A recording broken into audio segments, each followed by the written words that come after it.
ॐ अज्ञानतिमिरान्धस्य ज्ञानाञ्जनशलाकया चक्षुरुन्मिलितं येन तस्मै श्रीगुरवे नमः। वाञ्छाकल्पतरुभ्यश्च कृपा सिन्धुभ्यैव च पतितानां पावनेभ्यो वैष्णवेभ्यो नमो नमः। नमो महावदन्याय कृष्णप्रेमप्रदायते कृष्णाय कृष्णचैतन्य नाम्ने गौरत्विषे नमः। हे कृष्ण करुणा सिन्धो दीनबन्धो जगत्पते गोपेश गोपिका कान्त राधाकान्त नमोस्तुते। तप्त कांचन गौरांगी राधे वृंदावनेश्वरी वृषभानुसुते देवी प्रणमामि हरिप्रिये। वृंदायै तुलसीदेव्यै प्रियायै केशवस्य च कृष्णभक्तिप्रदे देवी सत्यवत्यै नमो नमः।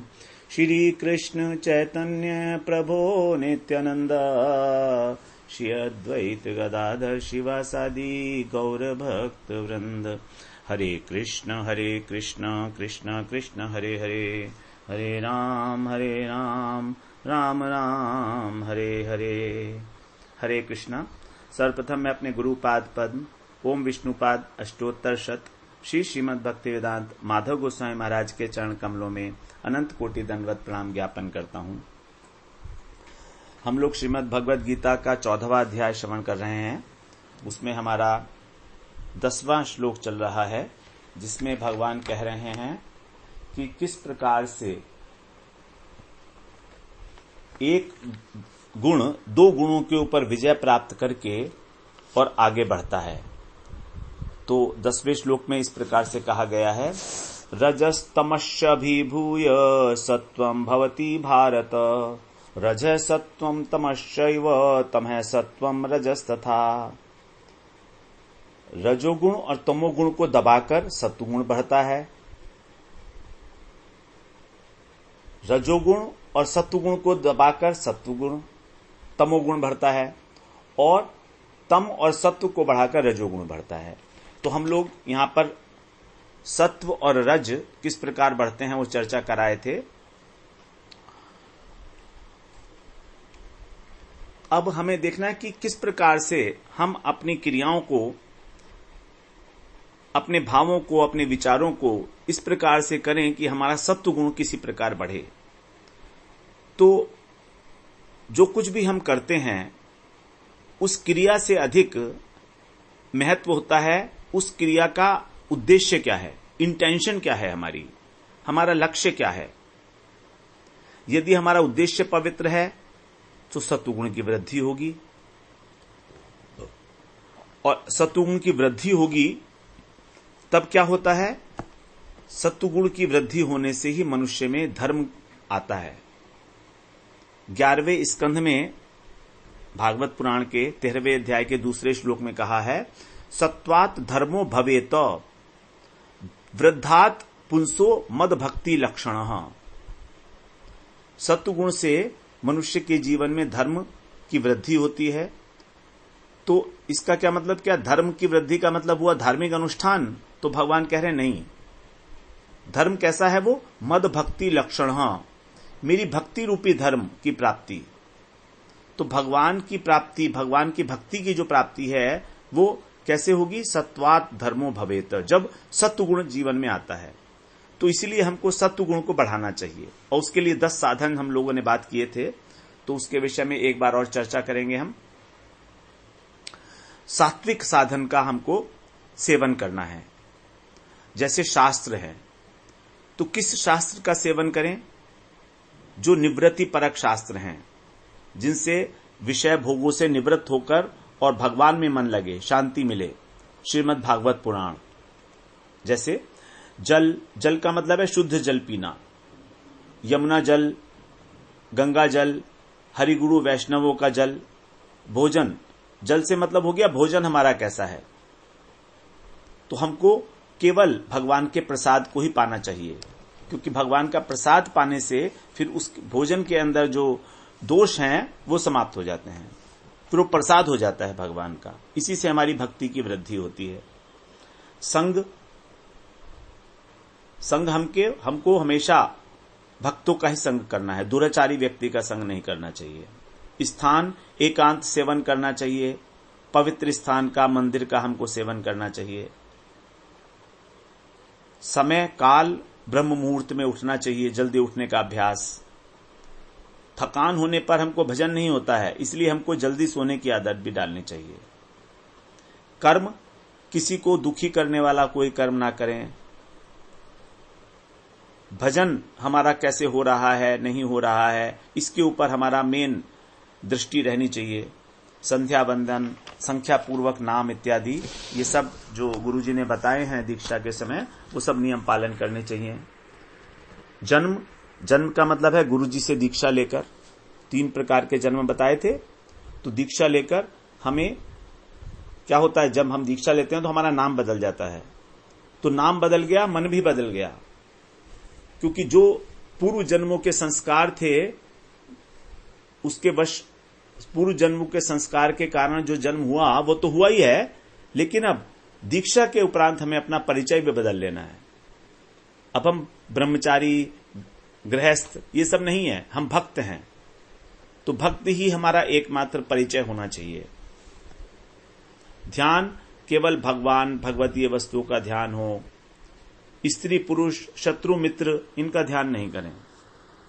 शुद्ध वैष्णव मंत्र का जाप विधिवत वैष्णव गुरु से ग्रहण किया गया, नियम पूर्वक 3 बार संध्या वंदन करना। जो कामना पूर्ति के लिए मंत्र हैं उनका कभी जप नहीं करना चाहिए। रूपम देही, जयम देही, पत्नी मनोरमाम देही इत्यादि जो देवी के मंत्र हैं और इस प्रकार के, इनका कभी जप नहीं करना चाहिए हमको कामना सिद्धि के लिए। संस्कार सबसे इंपॉर्टेंट है।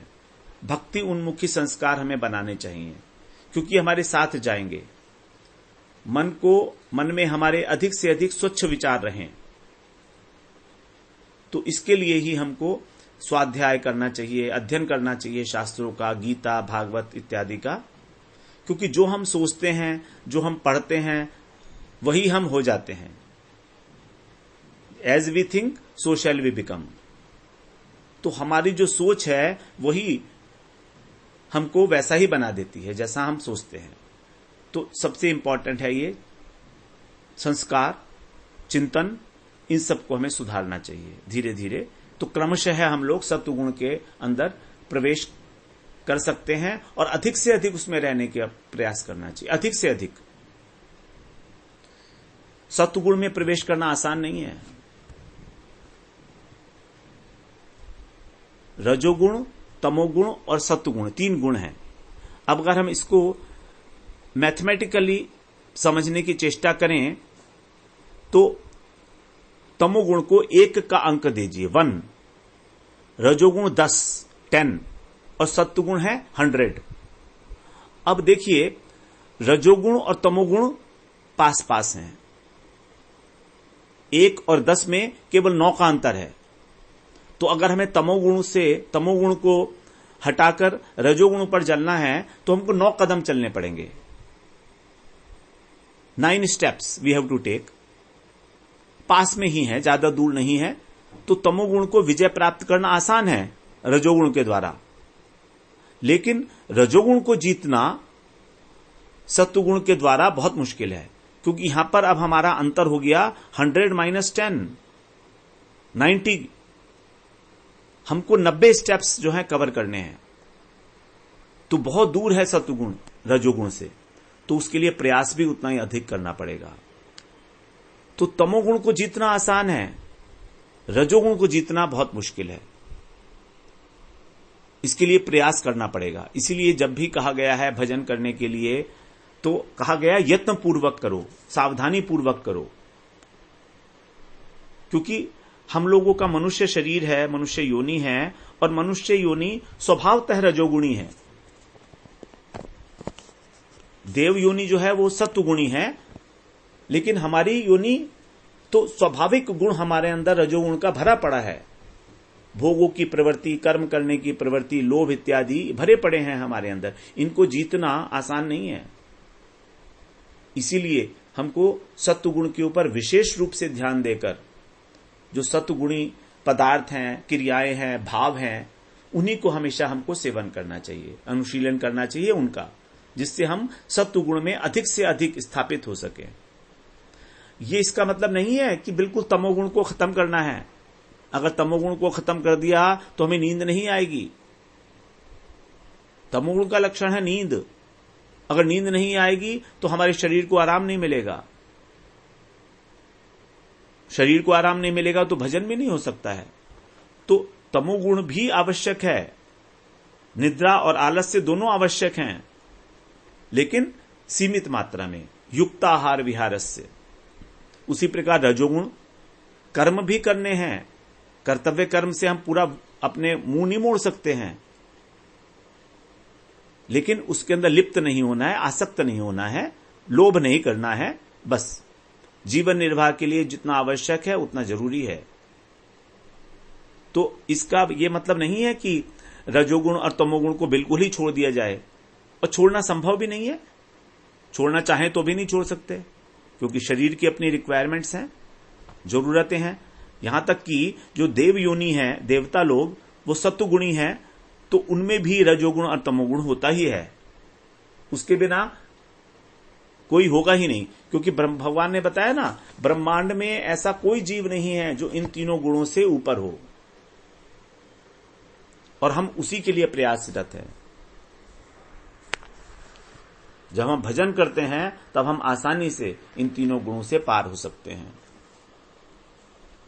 11वें श्लोक में अब भगवान बता रहे हैं, सर्वद्वारेषु देहेऽस्मिन् प्रकाशः उपजायते ज्ञानं यदा तदा विद्यात् विवर्धम सत्वमिति उत। तीन गुणों की वृद्धि जब होगी तो लक्षण क्या है जिससे हम उन्हें पहचान सकें? प्रकारांतर से वही बात जो हम श्रवण कराए हैं, वही बात अलग तरीके से कही जा रही है। यदा, यदा माने जब, अस्मिन माने इस, देह माने शरीर में, जब इस शरीर में, सर्वद्वारेषु, इस शरीर के द्वार कौन से हैं? इंद्रियां और अंतःकरण। अंतःकरण भी द्वार है। तो हमारे इंद्रियों में और अंतःकरण में जब प्रकाश उपजायते, स्वच्छता और विज्ञान उदय होते हैं, ज्ञानम यदा तदा विद्यात्, तो जिस समय हमारे इंद्रियों में और हमारे अंतःकरण में प्रकाश और ज्ञान, विवेक प्रकट होता है, तब ये जानना चाहिए कि सत्वगुण बढ़ा हुआ है। क्योंकि सत्वगुण के यही कार्य हैं, प्रकाशकम अनामयम। अपनी स्थिति जानने के लिए ही अब भगवान तीन प्रकार के तीन श्लोक बता रहे हैं, 11, 12, 13, दर्पण की भांति हैं ये श्लोक। इससे हम अनुमान लगा सकते हैं कि इस समय हमारा कौन सा गुण बढ़ा हुआ है, और हम उसी के अनुसार हमें जो करना चाहिए वो निर्धारित कर सकते हैं। यदि तमोगुण बढ़ा हुआ है और अनावश्यक रूप से बढ़ा हुआ है तो उसको हमें रजोगुण के द्वारा शांत करना चाहिए। रजोगुण अनावश्यक रूप से बढ़ रहा है तो सत्वगुण से शांत करना चाहिए। सत्वगुण की जो एक्टिविटीज हैं, कार्य हैं, तो हम उसे बदलने का प्रयास कर सकते हैं। सर्व द्वारेषु का मतलब है सभी द्वारों में, सभी इंद्रियों के अंदर, जिनसे हमारा बाह्य जगत के साथ संबंध स्थापित होता है। द्वार का क्या कार्य है? भीतर और बाहर के बीच में संबंध स्थापित करना। दरवाजा बंद कर दो तो अंदर की वस्तु बाहर की वस्तु से अलग हो गई। तो ये जो द्वार हैं हमारी जो इंद्रियां हैं, ये हमारा अंदर हमारे अंतर्मुखी और बहिर्मुखी प्रवृत्ति, इन दोनों को मिलाने वाली हैं। तो कभी कभी हम लोगों का जो मन है वो बाहर की ओर भागता है, कभी अंतर्मुखी होता है। तो इनका संबंध कराने के लिए ही इंद्रियों को द्वार कहा गया। प्रकाश उपजायते ज्ञानम विद्यात्, ज्ञानम, तो प्रकाश उत्पन्न होने का मतलब एक जागृति आ जाती है, एक स्फूर्ति आती है। सब स्पष्ट दिखने लगता है, क्या ठीक है क्या गलत है, अपने दोष दिखाई देने लगते हैं। कर्तव्य अकर्तव्य का विवेक जागृत रहता है, इंद्रियां अच्छाई की ओर चलती हैं, बुराई से हट जाती हैं अपने आप, क्योंकि सब कुछ दिख रहा है। प्रकाश का मतलब है स्वच्छ, निर्मल, और ज्ञान का अर्थ है विवेक। तो हमको ज्ञान तभी अच्छी प्रकार से होता है जब हमारी अंतःकरण में चेतना हो, हल्कापन हो। इसलिए कभी कभी प्रकाश को ज्ञान भी कह दिया जाता है। ऐसी स्थिति के अंदर हमारी संसार में बहुत अधिक आसक्ति नहीं होती। कुछ देर के लिए संसार हमारा शांत हो जाता है और हृदय के अंदर, अंतःकरण में एक सुख का अनुभव होने लगता है।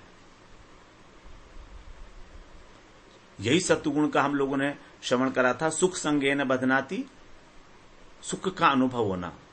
अगर सुख का अनुभव हो रहा है तो समझना है हमको सत्वगुण बढ़ा है हमारे अंदर। और अगर राग द्वेष चिंता भय बढ़ा है तो राग ये रजोगुण है, और निद्रा आलस्य प्रमाद तमोगुण है, इनका अभाव हो जाता है। तो मन और बुद्धि किसी भी विषय में ठीक प्रकार से चिंतन कर सकते हैं। समझ लें सत्वगुण बढ़ गया हुआ है इस समय, ठीक है, आसक्ति नहीं करनी इसमें, लेकिन ये ठीक है। देहे अस्मिन, सब कुछ इसी शरीर में होता है। ये मतलब सत्वगुण केवल मनुष्य शरीर में ही बढ़ता है, अस्मिन, इस देह में। तो भगवान का यह कहना है कि सभी देहों में नहीं बढ़ता है सत्वगुण। पशु शरीर में नहीं बढ़ता है, पक्षी में नहीं बढ़ता है, क्योंकि वे तमोगुणी हैं योनियां, उनमें संभावना ही नहीं है विवेक शक्ति की। तो देहे अस्मिन कहने से हमारा जो मनुष्य शरीर है, इसकी विशेषता बताई गई है। इट इज समथिंग स्पेशल, कि इसमें सत्वगुण का उदय हो सकता है। ये कोई मामूली बात नहीं है, क्योंकि जब सत्वगुण बढ़ेगा तभी तो परमार्थ की ओर चल सकता है कोई व्यक्ति। और यही मनुष्य जीवन की सफलता बताई गई है। मनुष्य जीवन की सफलता धन कमाने में, मान सम्मान कमाने में, फैक्ट्री लगाने में नहीं है। मनुष्य जीवन की सफलता परमार्थ के पथ पर चलने में है।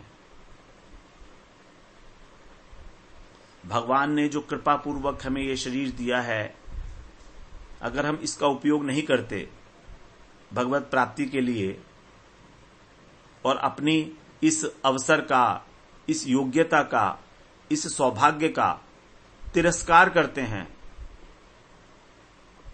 अगर हम भगवत प्राप्ति का प्रयत्न नहीं करते तो शरीर का तिरस्कार हो गया, इस अवसर का भी तिरस्कार हो गया, भगवान के द्वारा जो हमको उपहार मिला था उसका भी तिरस्कार हो गया।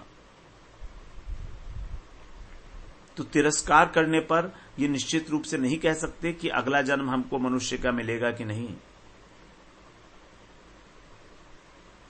क्योंकि किसी भी व्यक्ति को उसकी इच्छा के अनुरूप ही सुविधा दी जाती है। ये नियम है भगवान का। भगवान हमारी इच्छाओं का बहुत ध्यान रखते हैं। अब यदि हमने इस सुविधा का दुरुपयोग किया, इसकी आवश्यकता को नहीं समझा, तो भगवान कहेंगे ठीक है, तुम्हारी अभी इसमें योग्यता नहीं आई है, तुमको हम पशु शरीर और पक्षी शरीर दे देते हैं, जिसमें कि तुम जम के भोग करना। क्योंकि वास्तव में भोग मनुष्य शरीर में इतना किया ही नहीं जा सकता जितना पशु शरीर में। यदि हमें खाने का शौक है तो हाथी कितना खा सकता है, बहुत जम के खा सकता है। हम क्या खा सकते हैं, कितना खा सकते हैं हम? तो आहार, निद्रा, भय और मैथुन, ये चारों ही चीजें पशु जितनी अच्छे प्रकार से इसको भोग सकता है, मनुष्य में इतनी सामर्थ्य नहीं है, इंद्रियों में इतनी शक्ति ही नहीं है। तो भगवान कहेंगे ठीक है, तुमको अभी इसकी योग्यता नहीं है, तो अभी तुम पहले अपना पूरा मन भर लो, इच्छाएं पूरी कर लो, उसके बाद देखेंगे कभी। इसलिए कह रहे हैं तदा विद्यात। विद्यात का मतलब जान लो इस बात को कि तुम्हारा सत्वगुण बढ़ा हुआ है और यत्न पूर्वक सावधानी से अपना मन भजन साधन में लगा लो, क्योंकि ये सात्विक वृत्ति अधिक समय तक ठहरेगी इसका भी भरोसा नहीं। यदि हमने इसकी अवहेलना कर दी, इस सात्विक वृत्ति की, जो हमको शांति मिल रही है, अंतःकरण में सुख मिल रहा है, यदि हमने इसकी अवहेलना कर दी तो ये अपने आप रजोगुण और तमोगुण वृत्ति के अंदर बदल जाएगा, स्वाभाविक। क्योंकि जल का प्रवाह जैसे नीचे की ओर चलता है, वैसे ही मनुष्य मात्र की जो वृत्तियां हैं वो नीचे की ओर ही प्रवाहित होती हैं। तो सत्व गुण में ठहरने के लिए, अपनी वृत्ति को वहां पर रोकने के लिए हमें सावधानी की आवश्यकता है, हमें प्रयत्न की आवश्यकता है। अन्यथा जल की भांति हम उस उच्च स्थान को छोड़ के नीचे रजोगुण और तमोगुण में आकर लिप्त हो जाएंगे और हमें पता भी नहीं लगेगा कि कब हो गया। और ऐसा होता भी है। मान लीजिए सत्वगुण हमारा बढ़ा हुआ है, हमको बड़ा सुख शांति मिल रही है, इंद्रियों के अंदर एक चेतना है, अब हम उसमें भजन नहीं करते तो क्या होगा? सुख में बैठे हुए हैं, आनंद में बैठे हैं, तो तभी वहां पर हमको निद्रा आ जाएगी, नींद आ जाएगी। इसीलिए देखा होगा जब हम लोग नाम जप करते हैं या कीर्तन करते हैं तो इतना आनंद आता है, इतना सुख आता है कि उस सुख के कारण, उस सुख को भोगने के चक्कर में हम तमोगुण को प्राप्त हो जाते हैं, नींद आ जाती है और आलस्य आ जाता है। तो सत्वगुण और तमोगुण बिल्कुल विपरीत हैं, लेकिन इनका जो बाह्य लक्षण है वो एक ही है। सत्वगुण का और तमोगुण का बाह्य लक्षण एक है, रजोगुण का बाह्य लक्षण अलग है। रजोगुणी व्यक्ति कभी शांत नहीं बैठ सकता एक जगह पर टिककर, कभी ये करेगा, कभी वो करेगा, कभी वो करेगा, एक्टिविटी लेवल बड़ा हाई होता है उसका। लेकिन सत्वगुण वाला व्यक्ति भजन में बैठा हुआ है, शांति से हरे कृष्णा कर रहा है, कुछ अध्ययन कर रहा है। यदि उसके अंदर वो नहीं करता है तो तुरंत ही तमोगुणी आ जाएगा और जड़ता आ जाएगी, निद्रा आलस्य आ जाएगा। तो निद्रा आलस्य के अंदर भी व्यक्ति जो है बिल्कुल चुपचाप बैठ जाता है अपने उसी स्थान पर। तो बाह्य आचरण दोनों का एक सा हो रहा है, सत्वगुण का भी और तमोगुण का भी। इसीलिए सत्वगुण को यदि हमने पकड़कर नहीं रखा, उसका उपयोग नहीं किया, अपनी बुद्धि को, अपनी इंद्रियों को और अधिक उस प्रकाश को किसी माध्यम से, स्वाध्याय के माध्यम से, श्रवण के माध्यम से, नवधा भक्ति का अंग पालन करने के माध्यम से यदि हमने उसको पकड़े नहीं रखा तो तुरंत ही हम लोग तमोगुण के अंदर खिसकते चले जाएंगे।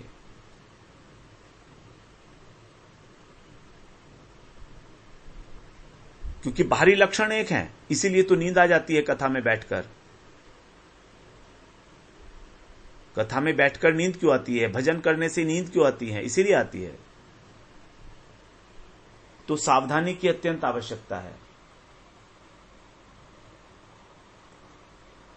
अनेक बार ऐसा होता है हमारे साथ, ये अनुभव की बात है, ये अपने अनुभव की बात है, हमारे अपने अनुभव की बात है। ये माला करने का मन कर रहा है, कर रहे हैं, लेकिन सावधानी नहीं बरती।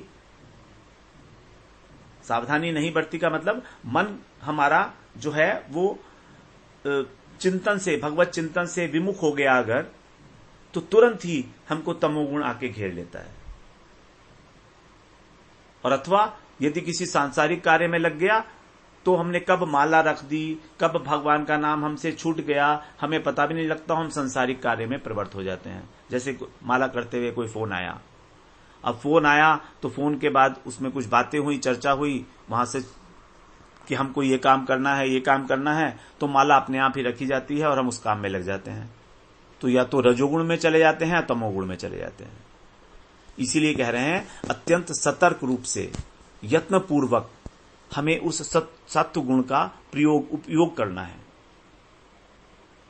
दूसरी बात है महत्वपूर्ण कि सत्व गुण के बढ़े होने पर हमें यह अभिमान होने लगता है कि हम जानते हैं सब कुछ, अथवा जितनी अच्छी प्रकार से परमार्थ के विषय में, कर्तव्य अकर्तव्य के विषय में मुझे विवेक है, इतना और लोगों को नहीं है, यह अभिमान आ जाता है। अन्य कोई इस बात को न समझता है और न समझा सकता है। ये तुरंत ही हमको सतोगुण से विचलित करके रजोगुणी भूमिका पर ले आता है, यह अभिमान, क्योंकि अभिमान रजोगुणी है। और देखते देखते ही हमारे हृदय के अंदर, हमारे अंतःकरण में जो एक ज्ञान की निर्मल धारा प्रवाहित हो रही थी, एक अनुभूति हो रही थी, जो शास्त्रों के अर्थ स्वयं से प्रकाश होना आरंभ हो गए थे, सतोगुणी धारा के कारण, सतोगुणी प्रवृत्ति के कारण वो अवरुद्ध हो जाता है। तो यहां पर जो भी ज्ञान हमारे हृदय के अंदर, हमारे अंतःकरण में स्वतः स्फूर्त हो रहा है, उसका क्रेडिट हमें अपने ऊपर नहीं लेना है। ये बड़ी सूक्ष्म सी बातें हैं जिन्हें हमें समझ लेना चाहिए कि पिटफॉल्स हैं जहां पर हम फंसने का हमको उम्मीद है, गड्ढे हैं ये गड्ढे हैं जो हमको आते हैं भजन करते हुए। डर है हमको कहीं हम इसमें गिर ना जाए गड्ढे में, तो इसलिए अगर सावधानी है तो बच सकते हैं। तो जो भी ज्ञान स्फूर्त हो रहा है अपने आप से, उसको अपना क्रेडिट, अपना मत मानिए, उसको ये मानिए कि एक भगवान की कृपा का, गुरु की कृपा का फल है। हमने उनसे सीखा है सब कुछ, हम कुछ नहीं जानते थे, और सच्चाई भी तो यही है। गुरु दीक्षा के बाद ही हमें कुछ थोड़ा थोड़ा समझ में आने शुरू हुआ, तो इसका यह मतलब तो नहीं है ना कि हमारे अंदर इतना ज्ञान जन्मजात है, पुराने संस्कार हैं हमारे, इसीलिए मैं जो है इतना बड़ा ज्ञानी बन गया हूं। इस प्रकार का नई नई बातों को मैं खोल सकता हूं, रहस्यमयी बातों को खोल सकता हूं। ये अहंकार जो है बड़ा सूक्ष्म अहंकार है, जो हमको पतन का कारण है, आगे हमारे भाव की उत्पत्ति में हमारे लिए अवरोध पैदा करेगा। पांडित्य तो ठीक है, पांडित्य प्रदर्शन तो ठीक प्रकार से कर लेंगे, लेकिन भगवान के प्रति भाव नहीं बन पाएगा। इसीलिए भगवान इस बात को समझाने के रह रहे हैं, तम विद्यात तदा विद्यात, इस बात को समझो, इस बात को पृथक रूप से कहा भगवान ने। इस बात को जानो कि तुम्हारा सत्व गुण बढ़ा हुआ है, तुम बहुत बड़े ज्ञानी नहीं हो, तुम्हारा सत्व गुण बढ़ा है, इसलिए ज्ञान की वो अविरल धारा तुम्हारे हृदय के अंदर प्रवाहित होनी शुरू हो गई है। बस इतना ही। सत्व गुण हटेगा तो ज्ञान की धारा भी अवरुद्ध हो जाएगी। तो अभिमान करने का औचित्य नहीं है कोई भी। तो प्रकाश और ज्ञान दो अलग अलग इनका प्रयोग किया गया है, जबकि कई बार इनका एक ही अर्थ होता है। प्रकाश का मतलब है निर्मलता हृदय की, इंद्रियों में नई चेतना, स्फूर्ति, जागृति होती है एक। इस समय में रजोगुण और तमोगुण की जो वृत्तियां हैं, मन की चंचलता है, निद्रा, आलस्य इत्यादि, ये नहीं होते दूर दूर तक भी। और ज्ञान का अर्थ है विवेक, कर्तव्य अकर्तव्य का विवेक, क्या ठीक है क्या गलत है, इस बात का स्पष्ट ज्ञान हो जाना, यही है ज्ञान। तो प्रकाश और ज्ञान में बहुत कम अंतर है, क्योंकि कर्तव्य अकर्तव्य का विवेक भी तभी होता है जब अंतःकरण साफ हो, स्वच्छ हो। यदि मन में चंचलता है, निद्रा, आलस्य आ रहा है, तो ज्ञान का प्रादुर्भाव भी नहीं होता है। तो इस प्रकार से